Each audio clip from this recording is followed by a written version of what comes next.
car afa drobofo a efiri kumase eba drobo abenya kwanhia ama nipa wo mawuo no orade enye nipa ketwa wadaroma mo na mo drobo asam no mote ne sen enkra be na mo de maamo na drobo krodua no ene atuna no nipa dodo sen na wo mu wuye a wo mo eka a passenger fo no ho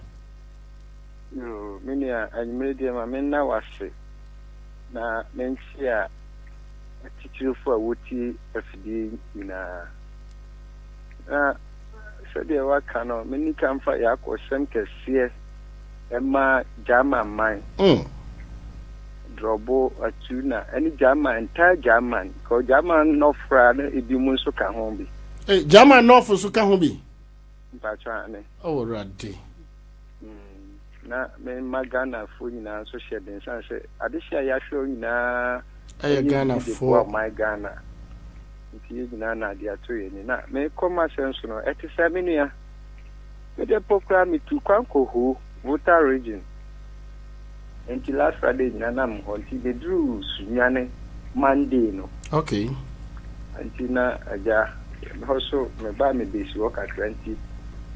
nti na ayi bi wo atu na brantie baako ono so de moto ni accident okumase nti na abusuafo ya hoboa aja be pene krabe ne nka ne wuku edai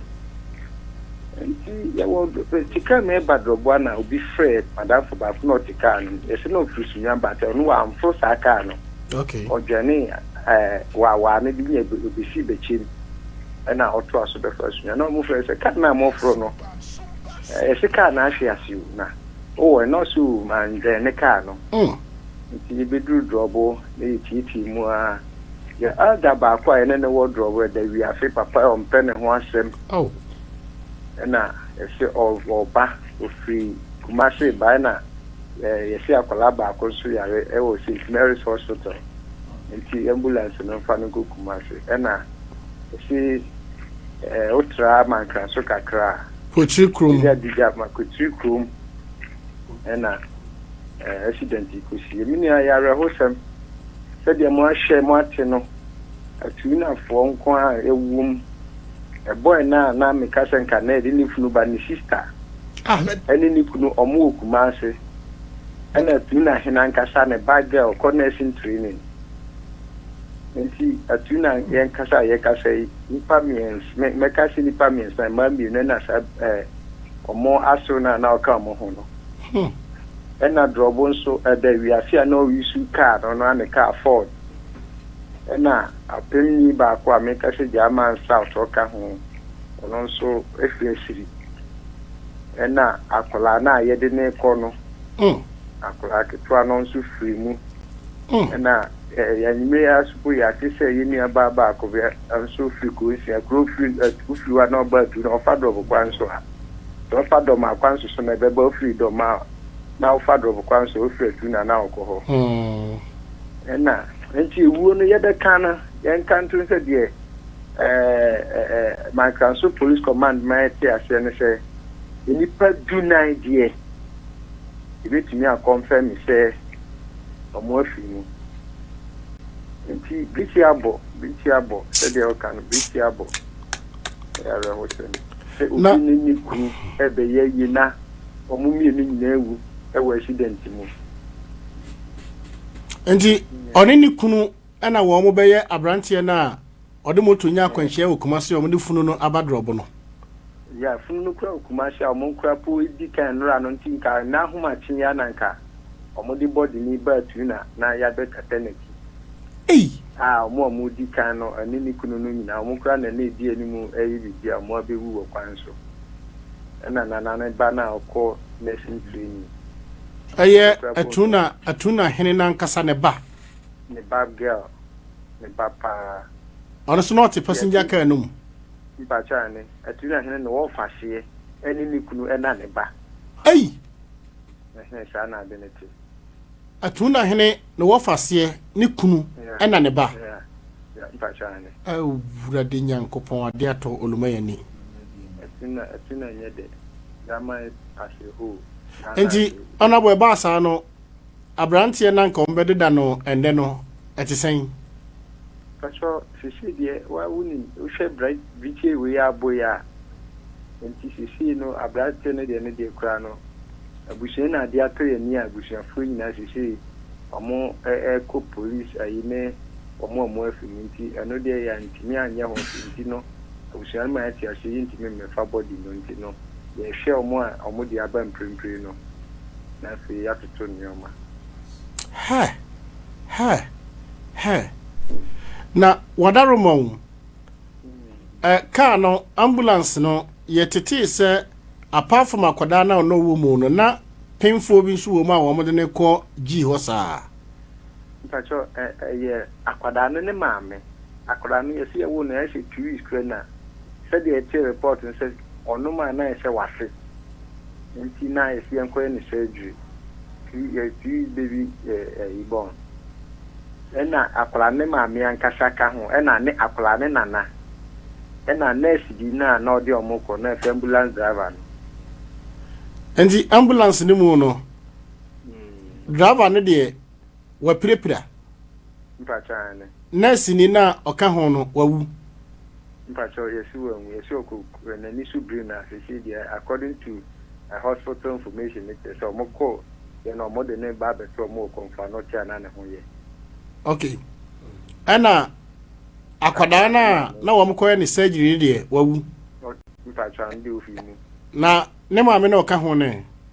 maame no so na me ado ne ho yo no so ewu na ne nana no ana anopa no na yintimi confirm se wawu ana se bat nti ya yetete de se okoko manti ye bonya me mpae nti ambulance ne dia so fa be kasa akola na Ford na se nipa ne se omo ye 15 ne dia omo se nipa mi na efi mu fi ye yo mo maka ne bi na efi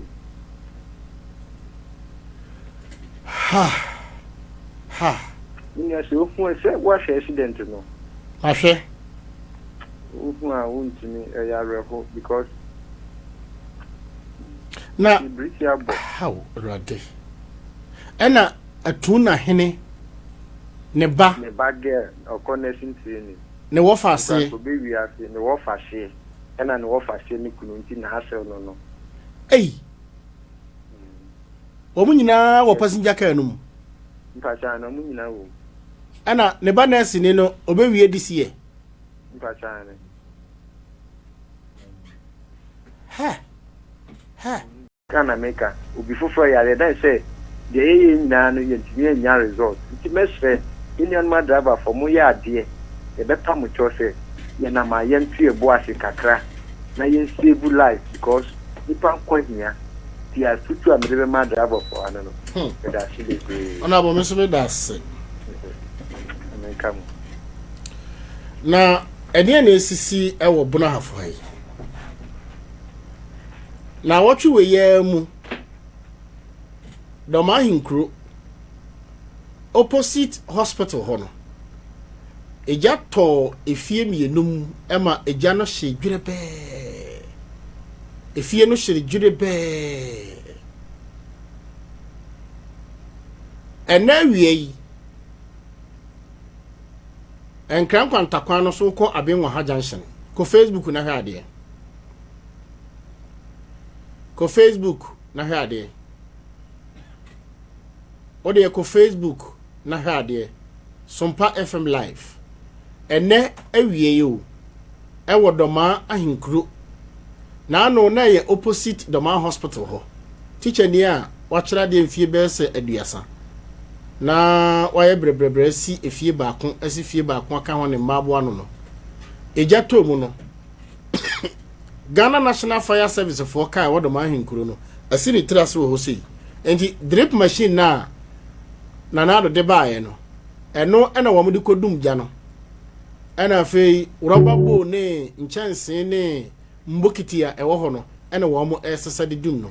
eno ena ade achi na enu ne pepepe no abusia hwe eja ena atofie mu a ehye saa no eja ni o abusia hwe ko Facebook na hwe bi we na wie ya doma hinkro we to so mienu in 1 week time hwe 1 week time o 1 week na watwit baako eja atofie mienum efie miensa ahyedwere be na no doma hinkro kwan na so pragya baako nso ene awie ya oya dru police barrier ho no eno so school bus ene pragya hanyan baako da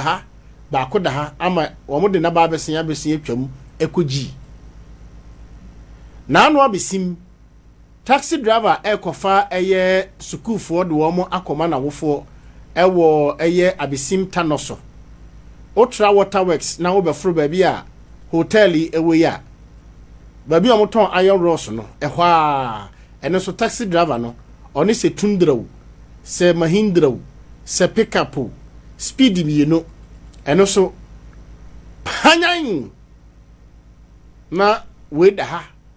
ha na akwara na owo mfie du miensa no ne kon ne namu nyina abubu omudini du konfa no che no team kejato wawu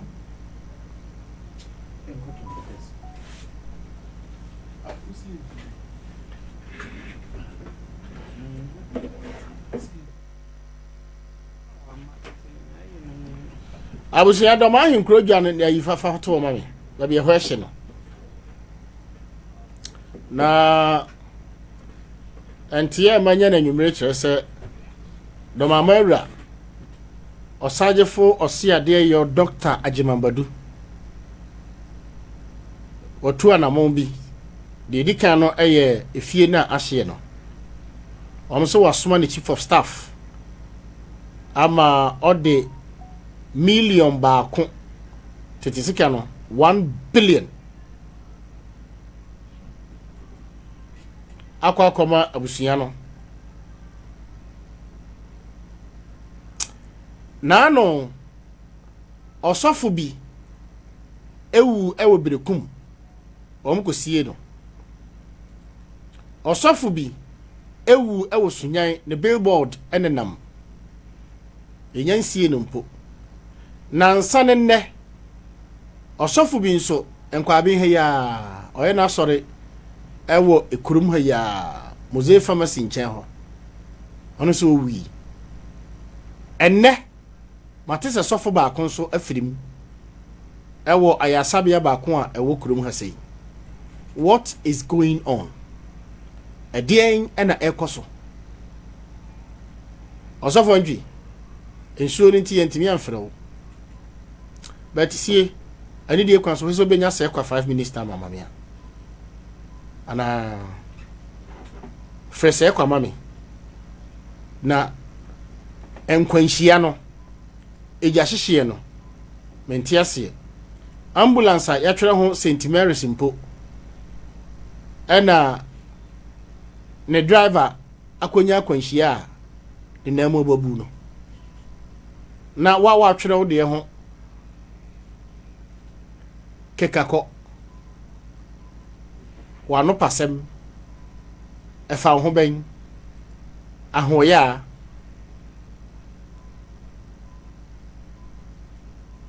nsam no nyede wu nsam no enyede na accident no bibi wom sama ka kire mo se bibi wom nyame ya adom ochena sa poster na meyima awo no mene abayewa no maame ebedi enkomo ana ne papa Regina no mene ne maame ana ne papa ebedi nkomo maka kire mo se accident na esi na ano no bibi wom se obi anya akwanhia moto na de odi funu nanim no di funu nanim kan na waba abededa no enne no ono akoka no ho wo fridge no mu mienu wakoka no ho wo fridge no mu nti funu no kura mfiri konfa no chi meduru ye no ono no funu so temankra so government mortuary a ono etwa funu na efiri konfa no chi eba no nti funu miensa ni nyina no wo mo ete eye kumase kwan no so ho ayie no anya maso ne ofiri se bibi owiase eda hokwa pinfo bi ewi ewo esiri akora ne wu woni yam yeyi akora de wiye no ade akye no sorry ade panche ne dana ena eye abayiwa no so ewi abayiwa no wuo no enya me ena meka o maame ene o papa ebeka na yehunu sede wiase wahu esitie na afa yehunu pinfo na ono so ewo passenger car no ma owuye no ba bi ofiri abusua ofirim na de owuye wasiri na ne ba ne wuwo ne yemu no de baaye kwan fa so mutu no asuo kwa adwoa eye nsuo bi a eye powerful papa ewo asiri ede ne koso ewo asuo kwa adwoa ewo abaya na owuye a ne ba wuwo ne yemu no na hwan ena wom kotu dua no ewo asuo kwa adwoa ho na eba ne sen anyame na meka de obeka no aye Regina maame ene Vivian maame ene ne papa de ewo mu no yebete bra wiase na hokwa wo bibi ensi kwa sie wunya na yenyai nyame ya adoma ochena ye ni osofo antwi ebedi enkomo ene no beye on the part of asofo awuwo na ekoso ewo bono ahafo ha no ene de adifo ma bi nso ene nam social media wo mo ekeka se sofo wewuye no hye we yase a we na akuno he unim ni obi aye unim ni sofo bi aye afri nkra ne sacrifices abi mo ye ewo bono afo a mame ka sem bi nkire wo osofo bi ewo Ghana ha owodin pa na osofo no ewo society bim society ni tamaso sese wo mo eyi osofo no ma na nadapa ededi osofo no pese oyusu nipa ede ye sacrifices na nipa no so ode asofo ene beye na ode asesa nanim guase ni wuo ene ne kra na sunsun mu wiase no o selecti enkuro no bono region ene o selecti ye na kura o selecti wo so de menka nkire wo nyame ya adom ochena wo beti aniti asoda wo mu no ma won paebo ka kira wo sofo se o ma ne paebo ne ho konkonon ni nyame na nyame na otumfo nyankopon enhye ne den na de emetete wo masomu no ano den eye dan ana bono region ana sa asofo no person select na ode ye ne sacrifices spiritually o fruka mo woni na ho ka na abana yesi ekwa America bebebe no mi modin na wa be create fear and panic but wan kasa wonim se efre no kokon ketenkete saka no akwanhia ni mo na anu na omudi sika no ho anu na omudi sika no ho anu na omudi sika no ho ahonhuma konhia mu meeting epese wo mo de saka no ejina so no mo kasa yanka na saka no on the physical side so de ebani wo ma talk no so Thomas Joshua na waka kire ne se Joe na otwe bi ya no obeye sales 3000 we can pay what turn 1.5 billion our saka no turn saying ebi 1.5 ebi 2 billion 2.3 na kese na wo mu no waka kire driver ne say every week bi ya be sales 3000 hey from here to Kumasi enkran Kofodua Takoradi eniti opese week no nya 3000 obere den just offer load amade no for passenger for okoduru Kumasi enkran Takoradi Kofodua wa brese den 3000 ninti eseso sansu load eba you can't beat nature when you kum da enti ahonhon de wo mo hu wuram pese wo mo se ka didin nti ka bi ba kurom na ekra no wakra fie na nya sa na tie ahonhon de wo mo hu wuram nti na ka ne su scale kura na se nya ntem na wo pa odi agora ka no obi ya mpese obeforo se usi se utwi sa ka di bia ka na baba no se utwi bia eya ko sofo ho ko malam ho na ommom paye na de wo mu ni se wo ma atoto sa ka ase ne nso bebre oba bi o faaye ansa na okoto ka close to 2 billion no unim ba bi o de koye unim ni sikanim unim ni sikanyam unim sacrifices awaye agu ka no so ansa na ode be hye wo nsem a ohwe wo lances a ode ama wo no enti fakoma wo sofo malam o chief imam kofoma wo nyame fakoma wa pape wanto anyama fakoma eye efren se esu akwa adwoa na busaka na se ansa na watenem wate bra na bebe sese bebe sika pene nam no on shada mekun nemom otoka de ama wakoye sacrifices wo baabi na wahwie nipa moja agu na ode anyane sika se tam but ka na nkasa de nka enye ka fon nemom baabi aka ni firi sika ode ko to ka no baabi akofa firi ye nyankoma de oyegu so sacrifices awaye ene driver ni din na obogu so ene ni mission and vision ni aims and objective spiritually ene maka na yehu nto fro sa ka na mehu mo bed bompaye tamenyo no mame abof nsemene dos won mintimi nka ntu nne no me sheda do ko atuna nyame ya adom ochena me do be ko sampa me do be ko eye sekwa ho odefo suma nkura hene na ma sheda do wakọ baby accident ni siye na mabusa se efiri na no be pem eye ochena nwumere nyame ya adom betena se no nipa dodo se na o mawuo because reporter bi nya kire se enipa dunsia ekodunso dunwotwe na chese me kamya yese wo matika animu ne de dodo na wu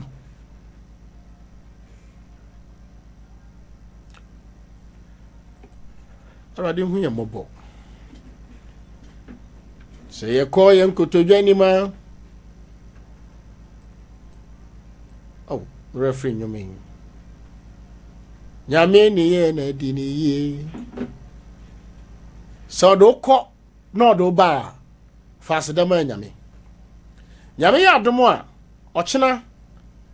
mesanso a kire okwan baako mienu miensa bi ewo bono region sunyan ha spiritually eso nyede but